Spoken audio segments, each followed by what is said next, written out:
tuwa na tayo. Pero anong dapat ang tuwa na dumapo sa ating puso kung nating pagtanto at naisip na mahal tayo ng Diyos? And what and who is the object of God's love? We know that God is love. Lagi sinasabi sa Bible, God is love. Ang ating Diyos ay Diyos ng pag-ibig. And the object of that love is man. Tayo. Sabi sa 1 John 4:10, this is love. Not that we loved God, but that He loved us and sent His Son as an atoning sacrifice for our sins. Pagka di po ba tayo in love, yung lagi lang tayo masaya? Pagka in love ka, kahit na bulaklak hiningin mo, kahit tinitingnan mo lang sopas, akala mo may kung ano ka nababasang love letter. Iba kasi yung in love eh. Pero, kaya natin dapat lalong madevelop yung ating love affair with God. Kasi yung mga taong minamahal natin, kung minsan nandyan, minsan wala. Minsan minamahal din tayo in return, kung minsan hindi. Pero pag ang love affair natin is with God, it's a constant. It's always there. With or without people. Better if there are people around, but even without, you can survive. And not only survive, but also remain happy. Sabi, this is love, not that we love God, but that He loved us. Hindi siya nagmahal dahil minahal natin siya muna. Siya ang naunang magmahal sa atin. At ang patunay noon, ipinadala kanyang bugtong na anak, ang kaisa-isang sariling anak, bilang bayad sa ating kasalanan. Kung minsan gusto nating patunayan na mahal tayo, gusto mo bigyan ka ng singsing, bigyan ka ng relo, padala ka ng card, ng bulaklak, maalala ka, pero ano pa ba namang patunay ang hihigit dun sa God sent His only Son to die in our place? Ano pa kayang pagdududa ang maaaring pumasok sa ating isip na mahal nga tayo ng Diyos at napakasidhi at napakasagad ng pag-ibig na yon? So, what is the nature of God's love? Tayo yung object. What is the nature? First of all, it is a great love. Hindi siya basta love, it's a great love. 1 John 3:1, how great is the love the Father has lavished on us that we should be called children of God. Minsan po ay minamaliit natin yun, hindi natin nabibigyan ng tamang pansin yung salitang children of God. Minsan sabi natin, uy, anak siya ni ganon, big time, ganito ang apelyido, ganon ang bahay, nakatira sa ganon, anak ni ganyan. Yung anak ng Diyos. Such is the greatness of God's love that we who are sinners, who have been sinners, could be called children of God. It is the greatest relationship that you can ever have to become a child of God. So what else is the nature of that love? It is boundless. Yung pag-iibigan ng mag-asawa, sinasabi, till death do us part. So pag namatay na yung isa, pwede na uling mag-asawa yung isa. Kung minsan na buhay pa, nag-aasawa na uli eh. Hindi po ba?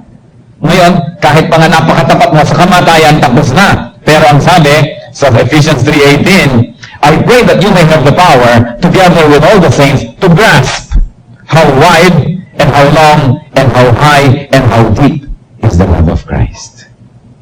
So, ginawa magkaroon kayo ng kapangyarihan para naman maunawa nyo, maarok nyo kung gaano kataas, lalim, kung gaano kalapad, at kung gaano kawalang hanggan ang pag-ibig ni Kristo. Ano yung boundlessness niya? In scope and also in essence. Sa diwa niya, sabi sa Ephesians 3:19, and to know this love that surpasses knowledge. This love sources knowledge. Hindi siya kayang ma-define, hindi siya kayang maintindihan ng ganap ng karunungan. Kahit napakarami ng alam ng karunungan. Ang karunungan nga ng tao, kahanga-hanga na eh. Kita nyo yung mga taong pupunta sa buwan, umiikot ang mundo, bukod sa nagro-rotate, umiikot pa sa kanyang orbit. Pagkatapos yung pupuntahan na buwan, umiikot din, pero naggagalawan yung mga yan, yung sasakyan eh, talagang doon nga nagpupunta sa buwan at hindi kung saan napunta. Hindi po ba? At napaplano nila dito talaga ito maglaland. Perfect rendezvous of celestial bodies, of heavenly bodies. Ang galing-galing na walang tao. Maaoperahan ng kaloob-looban ng iyong katawan na hindi man lang bubuksan. Ang galing na ng tao. Puso ng may puso ay kakabit sa'yo. Pero ang sabi, kahit anong talino, anong kagalingan, hindi kayang maunawaan at masukat ang ibig sabihin ng lawak at kadakilaan ng pag-ibig ng Diyos. Doon sa kadakila. In essence, it is a love that surpasses knowledge. Hindi mo siya maunawa, hindi mo siya maintindihan. And of course, boundless also. Great also, and also, the love of God is permanent. permanent. Kaya yung iba, mga takot na takot ng umibig, mga pagod na puso, kasi naibig din naman sila, pero yung pala, MWF lang sila. O isang linggong pag-ibig lang sila, tapos hindi na. Pero ang pag-ibig ng Diyos, permanent. Sabi sa Romans 8:35, who shall separate us from the love of Christ? Shall trouble or hardship, or persecution, or famine, or nakedness, or danger, or sword? And then it goes on in the next verse, neither height nor depth, nor anything else in all creation will be able to separate us from the love of God that is in Christ Jesus our Lord. Ka-permanent. That when God loves us and we reciprocate that love, our love for Him will strengthen us in any case that nothing can separate us from the love of God. Naranasan na po yan ang napakaraming mga Kristiyano all over time. Mga sinusunog, ipinapakain sa leon, tinotorture, hinuhuli, pero hindi sila sumusuko sapagkat walang pwede maghiwalay sa kanila sa pag-ibig ng Diyos. This is the greatest love story. Ang mga pinipilahan sa mga pelikulang, mga kung ano-anong love ni Juan kay Juana, love ni Pepe kay Pilar, pero mga illusions. No matter how great our love is for human beings, this is the greatest love we can ever have. Ang tanong nagbe-benefit po ba tayo from this love? Do we have this love life? Kaya kumusta ka? Eto, loveless. Bakit tayo pwede maging loveless? Eto nga yung greatness ng love ng Diyos. Kasi nakafocus lang tayo, we're fixated on romantic love. At pag talagang romantic love lamang ang tinuanan nyo, talagang madalas loveless. Madalas nga, torture pa yan. Although, meron din naman moments na maganda siyempre yan. Kaya nga inilagay din yan ng Diyos. Pero hindi nga nagdapat focus ng lahat. But the permanent love of God. And how else can we look at the nature of God? God's love, it is unconditional. Walang patakaran. Pambihirang pag-ibig ito. Romans 5:8, but God demonstrates His own love for us in this. While we were still sinners, Christ died for us. Kailan po ba namatay si Kristo para sa inyo at para sa akin? Nung bang born again na tayo? Nung bang tinanggap na natin siya at nung nagpapakabanal na tayo? Hindi po ba? Nung hindi pa natin siya pinapansin, hindi pa natin siya kinikilala, makasalanan pa tayo, nabubuhay pa tayo sa kasalanan, that's when Christ died for us. Nauna siyang umibig. Inibig niya tayo nung di pa tayo kaibig-ibig. No, ang humanity may kasalanan, destined to go to hell, destined to what? Eternal destruction. That's when God decided that He would die for us. Etong tanong, kung nung araw na hindi pa tayo ligtas, kung nung araw na hindi pa tayo nabuhugasan ng dugo ni Kristo, kung nung araw na nabubuhay pa tayo sa kasalanan at sa kadiliman ng ating mga kung ano-anong mga relihiyon, at kung nung araw na malayo tayo sa Diyos, minahal na niya tayo, di ngayon pa kaya lalo? Na nahugasan na tayo, nakikilord na tayo, kahit paano nagsisikat na tayo magpakabanal, kinakalimutan na natin yung mga nakaraan, kahit paano tinatalikuran natin yung ating mga bisyo at mga maling relasyon, ngayon pa kaya tayo hindi lalong kamahal-mahal at kaibig-ibig sa tingin ng Diyos? Kung nung araw na, hopeless, children of darkness, children of Satan, minahal, ngayon pa na kumikilala na sa Diyos. It's a very unconditional love. And another thing, it's very initiative. Adjective ang gamit ko sa initiative. Okay, hindi noun. It's very initiative. It initiates. Siya ang nagpaumpisa ng pag-iibigan. Nung hindi natin pinapansin, hindi natin kinikilala, nun niya tayo inibig. Ngayon pa kayang pinansin na natin at kinilala. Mas kinalilimutan paminsan-minsan. Di lalo na ngayon tayong mahal ng Diyos. Kaya dapat walang taong sinasabing loveless ang buhay ko. And what else will characterize God's love? It is very sacrificial. So John 15:13, greater love is no one than this, that one lay down his life for his friends. Ano pa nga naman ng pag-ibig ang mahigit doon sa iniaalay mo ang iyong sariling buhay para sa iyong minamahal? And the Lord has done that. The Lord offered His life for all of us. Kaya sino man ang tatanggap ng pag-ibig na yun, ay matatanggap yun. Pero pwede nyo rin naman tanggihan. Pero sino man ang handa na tumanggap nun, ay tatanggap nun. How else is the love of God described? It is a very comforting love. Philippians 2:1. If you have any encouragement from being united with Christ, if any comfort from His love, blah, blah, blah. In other words, there is love, And there is comfort in that love. Kung minsan may nagmamahal sa atin pero very uncomfortable. Minamahal ka nga pero pinoposes ka.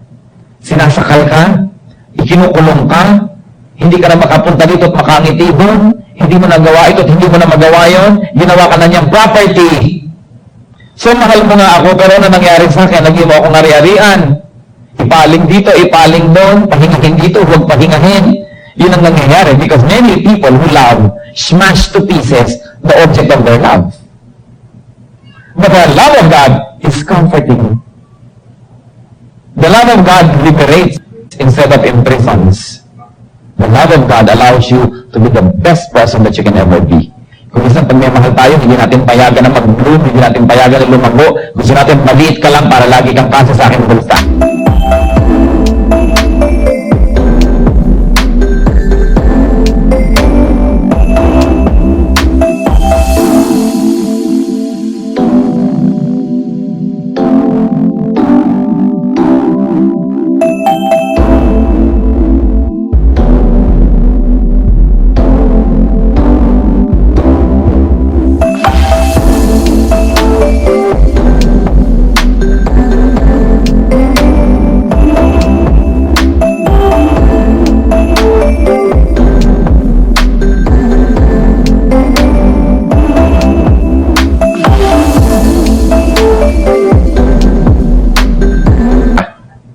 Mag-aral pa, huwag ka na umaten pa niyan, dito ka na lang.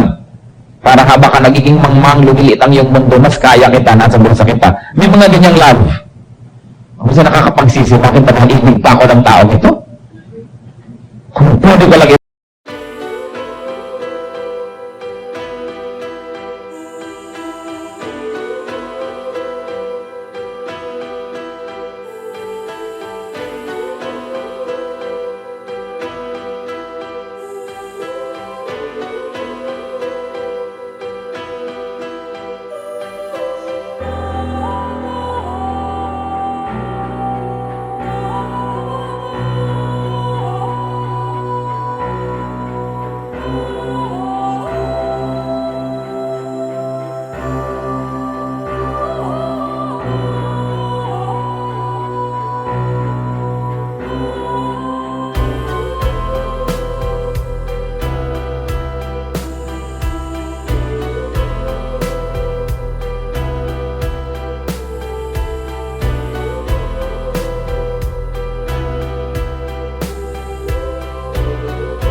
When this love of God is received, it brings salvation to people.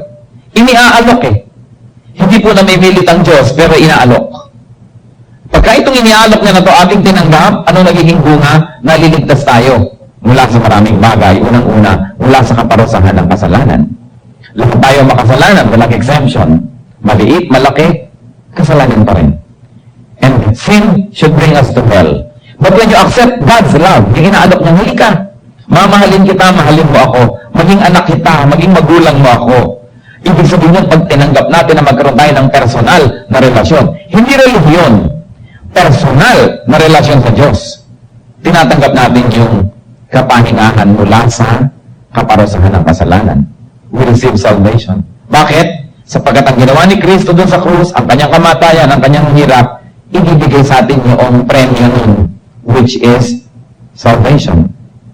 At kinuha niya yung ating kasalanan, ang ibibigay niya sa atin yung kanyang kabanalan, kaya sa tingin ng hukuman sa langit, tayo'y banal. Therefore, those who have faith in Christ, those who accept Christ's love, get saved. Hindi na sila kailangan pang magpunta sa hell for their sins, because Jesus already paid for those sins.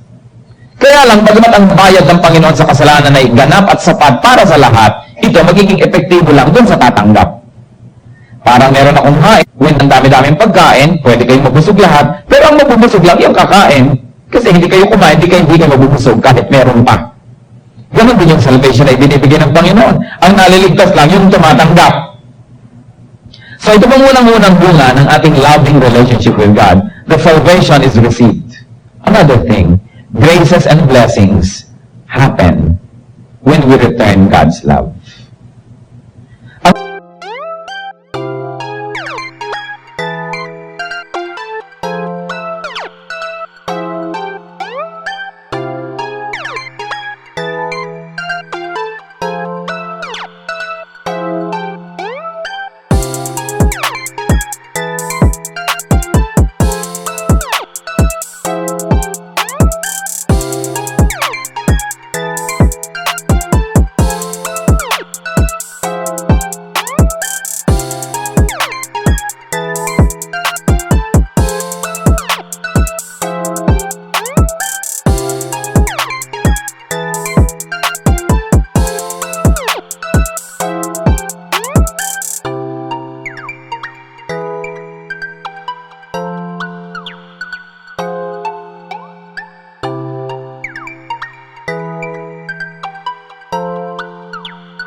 tunay na naranasan ko na ang pag-ibig ng Diyos.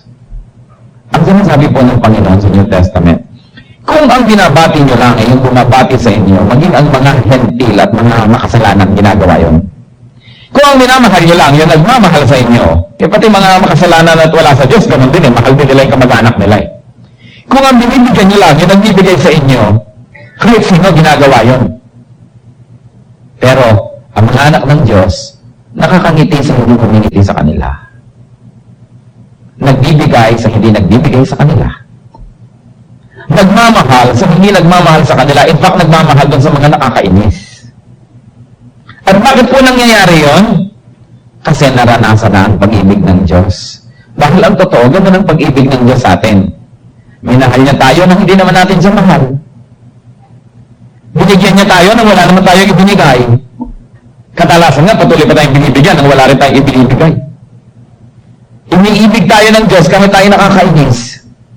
Sa palagay niyo ba, hindi kayo nakakainis? Hindi po ba?